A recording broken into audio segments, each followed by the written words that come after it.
Assalamualaikum warahmatullahi wabarakatuh. Selamat pagi semuanya.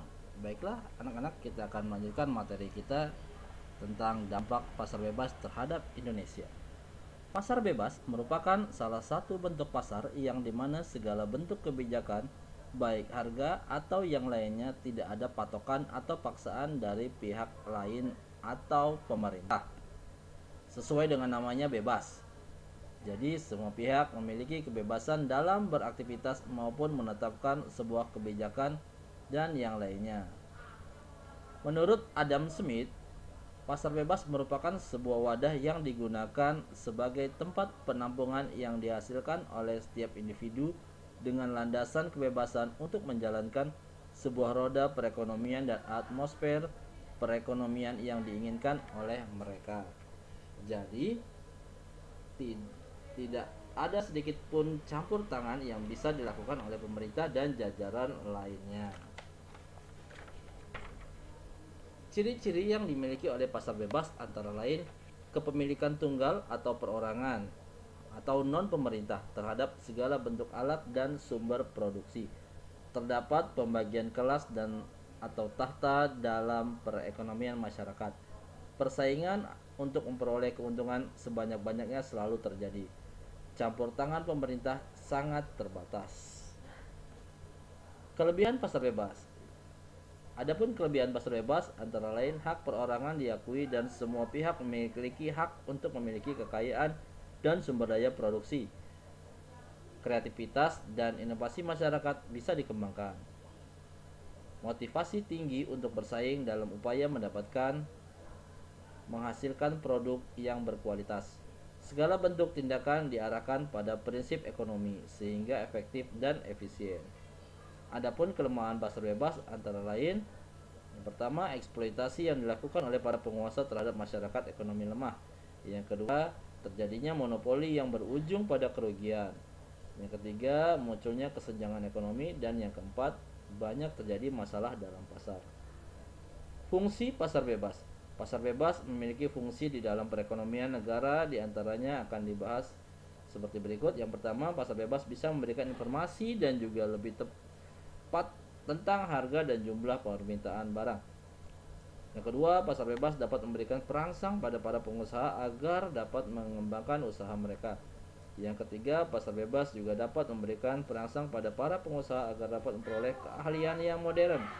Yang keempat, pasar bebas juga dapat memberikan dan juga merangsang penggunaan barang dan juga faktor produksi dengan cara yang lebih efisien.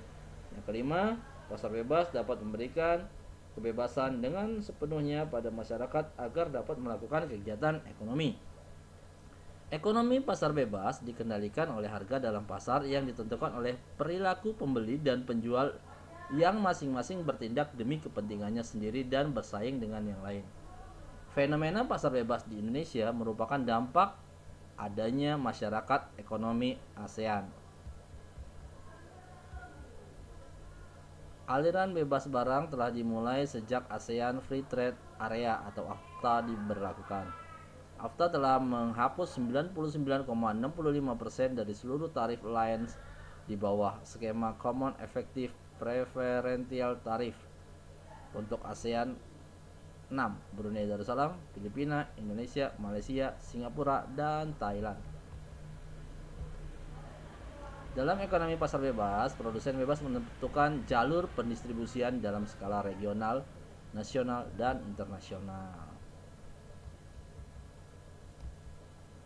Aliran bebas jasa, sekitar 40% sampai 50% dari produk domestik bruto atau PDB negara anggota ASEAN disumbang oleh sektor jasa. Sektor jasa mengalami pertumbuhan yang paling cepat di kawasan. Negara-negara anggota ASEAN telah menyepakati dan mengesahkan ASEAN Framework Agreement on Service atau dikenal dengan AFAS atau Persetujuan Kerangka Kerja ASEAN di bidang jasa pada tanggal 15 Desember 1995 di Bangkok. Aliran bebas investasi. Beberapa elemen kunci dari kebebasan dan keterbukaan terhadap investasi adalah perlakuan non-diskriminasi kepada investor berkewarganegaraan negara anggota ASEAN dan investor yang memiliki domisili usaha di ASEAN, transparansi peraturan dan produksi terhadap investasi. Aliran modal yang lebih bebas. ASEAN berusaha mencapai sistem keuangan kawasan ASEAN yang terintegrasi dan berfungsi secara baik, ditandai dengan neraca modal yang lebih terbuka dan pasar modal saling terkait. Arus bebas lintas tenaga kerja terampil. Melalui AFAS, proses liberalisasi ASEAN secara bertahap memberikan kesempatan bagi tenaga kerja terampil yang telah disepakati oleh ASEAN untuk dapat berpindah dari satu negara ASEAN lainnya tanpa mengalami hambatan.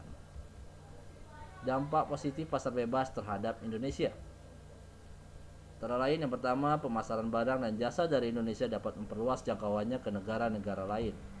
Yang kedua, hambatan perdagangan akan cenderung berkurang, bahkan menjadi tidak ada. Yang ketiga, investor Indonesia dapat memperluas ruang investasinya tanpa ada batasan ruang antar negara anggota ASEAN. Yang keempat, para pengusaha akan semakin kreatif dengan adanya persaingan yang ketat. Dampak negatif pasar bebas terhadap Indonesia. Yang pertama, memudahkan masuknya barang luar negeri akan menimbulkan konsumerisme. Yang kedua, ketidakmampuan bersaing dapat menimbulkan kerugian bagi industri lokal. Yang ketiga, defisit neraca perdagangan bagi negara Indonesia sendiri dapat terjadi. Yang keempat, resiko persaingan akan muncul dengan banyaknya barang impor yang mengalir ke Indonesia. Hambatan. Adapun hambatan dalam pasar bebas di Indonesia yaitu mutu pendidikan tenaga kerja masih rendah karena berdasarkan hasil survei masih 70% penduduk Indonesia tidak tamat SD. Yang kedua, ketersediaan dan kualitas infrastruktur masih kurang. Pembangunannya belum merata di Indonesia ya. Yang ketiga, sektor industri yang rapuh karena kebergantungan akan impor bahan baku dan setengah jadi. Yang keempat, keterbatasan pasokan energi. Langkah-langkah menghadapi pasar bebas. Adapun langkah-langkah Indonesia dalam menghadapi pasar bebas antara lain, yang pertama, dalam bidang pendidikan melalui pengembangan kurikulum. Jadi penyesuaian kurikulum ya. Mulai dari perbaikan kurikulum yang ada di sekolah disesuaikan dengan kurikulum atau perkembangan yang terjadi di dunia. Yang kedua, dalam bidang perindustrian melalui penerapan strategi ofensif dan defensif. Yang ketiga, dalam bidang perdagangan dengan membangun pasar, pengembangan usaha mikro, kecil, dan menengah atau dikenal dengan namanya UMKM, serta peningkatan penggunaan produk dalam negeri. Strategi pembangunan Indonesia untuk menjadi negara maju. Indonesia yang mandiri, maju, adil, dan makmur. Indonesia yang mandiri, maju, adil, dan makmur merupakan visi pembangunan nasional tahun 2005 sampai dengan tahun 2025. Visi pembangunan nasional harus dapat diukur untuk dapat mengetahui tingkat kemandirian, kemajuan, keadilan, dan kemakmuran yang ingin dicapai. 8 misi pembangunan nasional. 1. Mewujudkan masyarakat berakhlak mulia, bermoral, beretika, berbudaya, dan beradab berdasarkan falsafah Pancasila. Yang kedua, mewujudkan bangsa yang berdaya saing. Yang ketiga, mewujudkan masyarakat demokratis berlandaskan hukum. Yang keempat, mewujudkan Indonesia aman, damai, dan bersatu. Yang kelima, mewujudkan pemerataan pembangunan dan berkeadilan. Yang keenam, mewujudkan Indonesia asri dan lestari. Yang ketujuh, mewujudkan Indonesia menjadi negara kepulauan yang mandiri, maju, kuat, dan berbasiskan kepentingan nasional. Yang kedelapan, mewujudkan Indonesia berperan penting dalam pergaulan dunia internasional. Tahapan dan skala prioritas. Yang pertama, RPJM, Rencana Pembangunan Jangka Menengah ke-1 tahun 2005 sampai 2009. RPJM kedua 2010 sampai 2014, RPJM ketiga 2015 sampai 2019, RPJM keempat 2020 sampai 2024. Kemudian Pembangunan jangka panjang membutuhkan tahapan dan skala prioritas yang akan menjadi agenda dalam perencanaan pembangunan jangka menengah. Ya, seperti yang bisa kita perhatikan kalau akhir-akhir ini itu sedang sibuk membangun jalan tol, ya. Itu salah satu upaya dalam menghubungkan satu daerah dengan daerah lain agar mudah dalam keterjangkauannya. Jadi tidak ada lagi kesulitan untuk mengakses satu daerah ke daerah yang lain, ya. Oke, mungkin sampai di sini saja pertemuan kita. Bapak akhiri, wabillahi taufiq walhidayah. Wassalamualaikum warahmatullahi wabarakatuh.